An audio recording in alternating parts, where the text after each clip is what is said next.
안녕하세요 여러분. 오늘은 3D 피처를 작성하도록 하겠습니다. 새로 만들기. 지난번에 만들어놨던 부품 1.IPT 정면도에 우리가 그리고자 하는 그 스케치를 작성하도록 하겠습니다. 지난번에 설명한 바와 같이 스케치를 그릴 때는 패곡선이 될 수 있도록 완전 구속으로 그려주기를 바랍니다. 잊지 않으셨죠? 네, 사각형을 그려보도록 하겠습니다. 원점을 기준으로 사각형 그려주었습니다. 치수를 주도록 할게요. 치수 세로 30 가로 30을 주겠습니다. 자, 마우스 가운데 휠을 2번 클릭을 해주거나 홈키를 눌러주면은 화면에 꽉 차게 보이게 되겠지요. 스케치가 지금 현재 모두 파란색으로 변했습니다. 완전 구속이 되어 있죠. 그 이유는 처음에 그릴 때 원점에 시작됐고, 두 번째 치수를 주어서 모두 움직이지 않는 완전 구속을 시켜주습니다. 자, 스케치 마무리. 자, 이 부분을 해서 3D 모형의 아이콘이 이렇게 위치해 있습니다. 먼저 돌출이 있고요. 회전, 수입, 로프트, 코일 등등이 있습니다. 돌출을 해 보도록 하겠습니다. 돌출 하면 자연스럽게 방금 전에 그려준 영역이 잡히게 됩니다. 그 돌출 창이 생성되어서 프로파일, 시작, 평면을 기준으로 거리 10이 들어가 있는데요. 10mm만큼 돌출되는 것을 보여지고 있습니다. 이 상태에서 우리가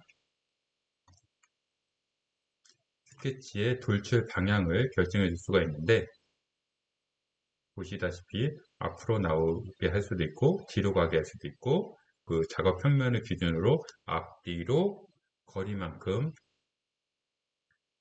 돌출되게 할 수도 있습니다. 확인 누르면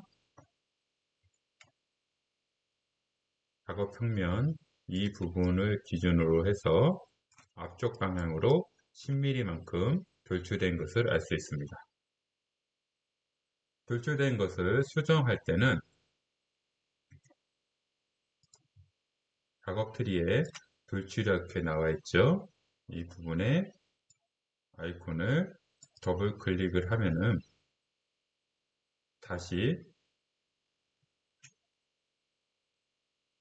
돌출에 대한 그 특성 창이 나타나게 되는데요. 이번에는 뒤쪽 방향으로 10mm가 돌출되도록 한번 해보겠습니다. 방향을 뒤로 하면 이 작업 평면을 기준으로 뒤쪽으로 10mm만큼 돌출됨을 알 수 있습니다. 확인을 눌러볼까요? 뭔가 방향이 달라졌죠? 다시 돌출 앞에 아이콘을 더블 클릭하면 수정할 수 있는 창이 나타남을 알 수 있겠고요. 이번에는 대칭을 선택하겠습니다. 이러면 다들 예상하셨다시피 이 정면도 작업 평면을 기준으로 앞쪽으로 5mm, 뒤쪽으로 5mm, 총 10mm의 거리값으로 돌출이 됨을 알 수 있습니다.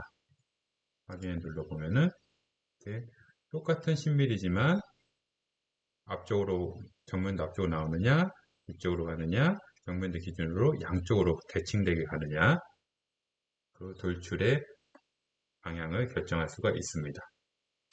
이는 무엇이 중요하냐면요. 나중에 이 피처를 기본으로 해서 또 다른 피처를 생성할 수가 있는데, 이 피처면이 하나의 작업 평면으로 설정할 수가 있습니다. 그래서 그 거리값을 계산해야 될 때가 있는데, 그 면을 어느 면을 선택하느냐에 따라서 계산이 쉬울 수도 있고, 또는 계산을 아예 안 할 수도 있고, 조금 더 잘못 선택하면 조금 더 복잡하게 될 수도 있기 때문에 작업의 효율성을 위해서 그 작업 평면을 어느 쪽으로 기준으로 해서 대칭을 하느냐, 앞쪽으로 돌출하느냐, 뒤쪽으로 돌출하느냐 등을 결정하는 것이 중요하게 됩니다. 그러면 다시 수정을 들어가서 앞쪽으로 돌출을 긴밀히 해주도록 하겠습니다. 이 면을 기준으로 해서 스케치를 다시 해도록 하겠습니다. 면을 선택을 하고요.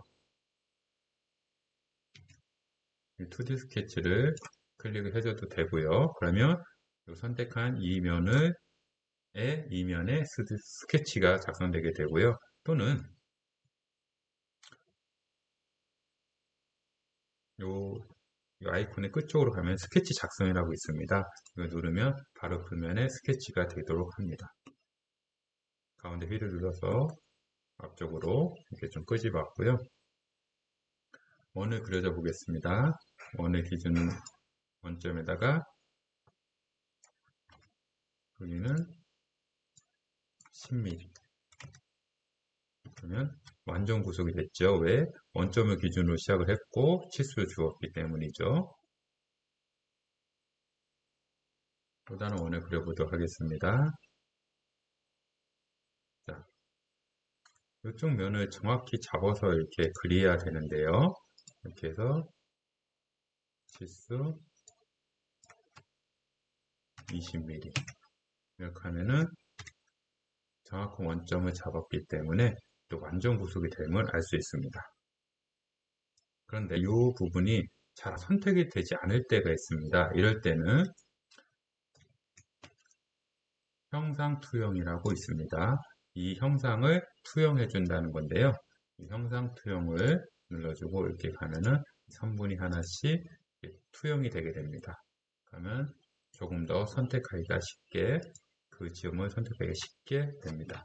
20 이렇게 바로 그 기준점이 잡혔고 20으로 크기를 주었기 때문에 완전 구속이 됨을 알 수가 있습니다. 자, 이 상태에서 돌출을 다시 해볼 건데요. 자, 이렇게 보면은 우리가 맨 처음에 사각형을 그렸을 때는 이 면을 기준으로 그려서 앞쪽으로 10mm 돌출을 했고요. 그 면에 지금 이 면에 스케치에 원을 두 개를 그려준 겁니다.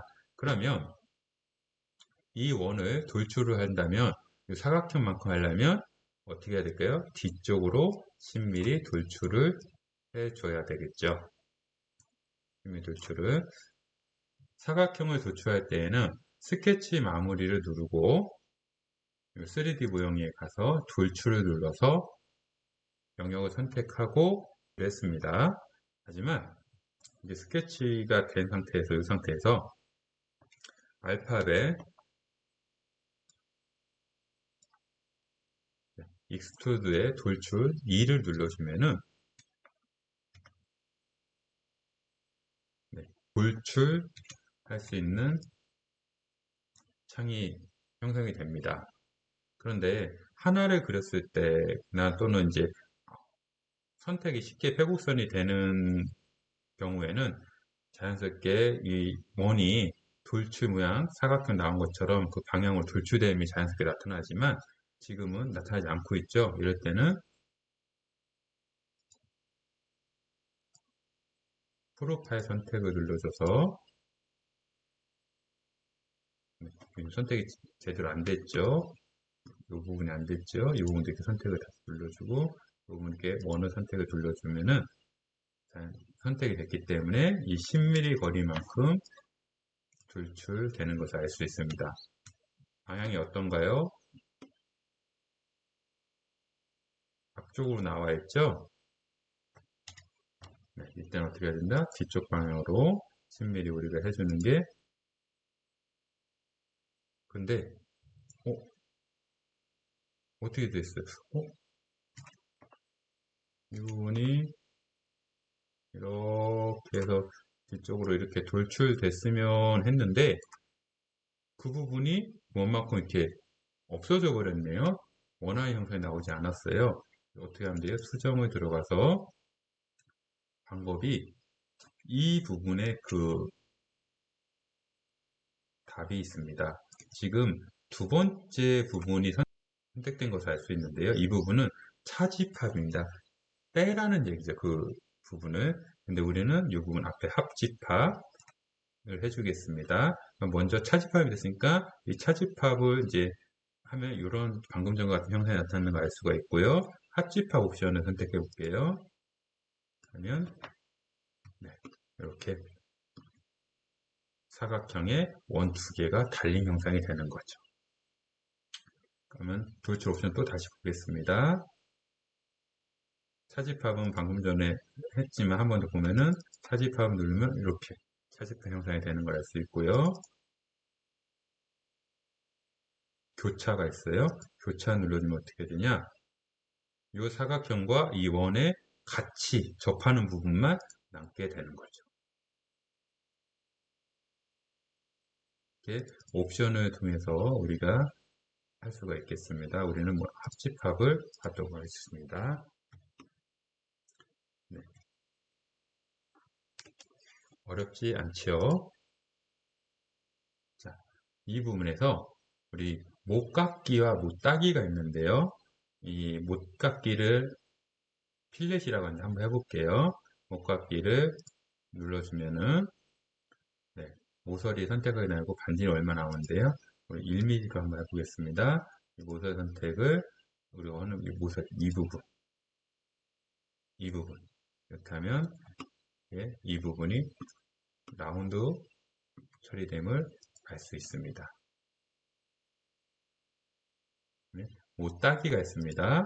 못따기 각진 모서리에 우리 1mm 한번 해볼까요? 그러면 이 부분 못따기가 됨을 알 수 있습니다. 못따기와 못깎기의 차이점 알 수 있겠죠? 여러분들은 작은 원을 못깎기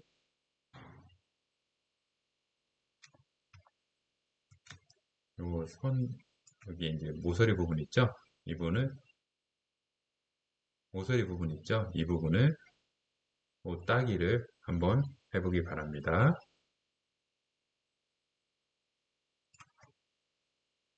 네, 간단하게 스케치를 그리고 돌출하는 방법, 못따기, 못깎기 하는 방법을 알아봤습니다.